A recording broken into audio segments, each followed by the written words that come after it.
Nah, pertanyaan seperti ini. Saya berencana memperdagangkan produk kosmetik body scrub di Indonesia. Produk tersebut mereknya sudah terdaftar di negara lain. Apa yang harus saya lakukan supaya bisa memperdagangkan produknya di Indonesia?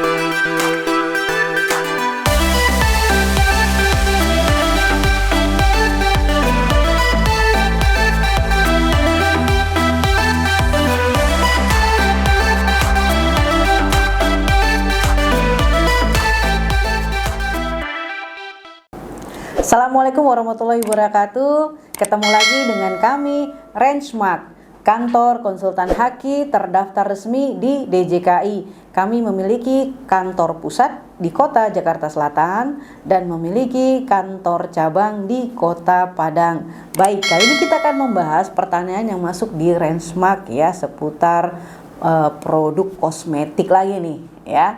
Nah, pertanyaan seperti ini.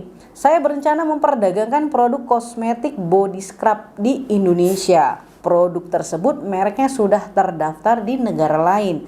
Apa yang harus saya lakukan supaya bisa memperdagangkan produknya di Indonesia? Nah, pertama harus dilindungi dulu mereknya ya. Nah, perlindungan merek itu teritorial ya. Teritorial artinya perlindungan merek diberikan di negara merek itu didaftarkan gitu ya. Contoh misalnya merek itu didaftarkan di Indonesia, maka perlindungannya teritorial hanya di wilayah NKRI saja, di Negara Kesatuan Republik Indonesia begitu. Atau mereknya dilindungi di Malaysia. Nah, berarti perlindungannya teritorial hanya di wilayah negara Malaysia saja. Nah, ketika merek itu mau diperdagangkan di luar negeri gitu ya, misalnya dari Indonesia ke Malaysia, maka pelaku usaha harus mendaftarkan pemilik merek yang di Indonesia harus mendaftarkan mereknya di Malaysia supaya mendapatkan perlindungan di wilayah Malaysia. Demikian sebaliknya, jika mereknya sudah terdaftar di Malaysia kemudian mau mengembangkan atau memperdagangkannya di Indonesia, maka harus didaftarkan mereknya di negara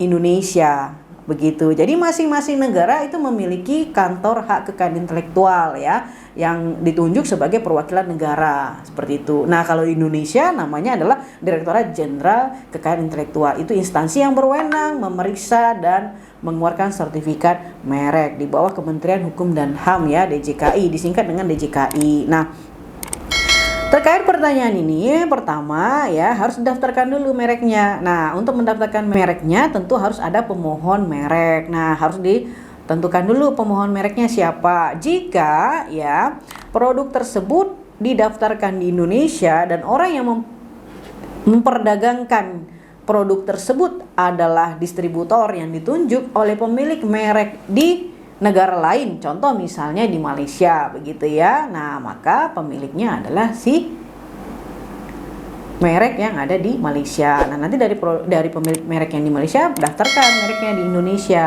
Nah, untuk mendaftarkan mereknya di Indonesia itu harus wajib menggunakan konsultan haki di negara Indonesia, atau dia bisa mengajukan permohonan merek melalui Madrid Protokol.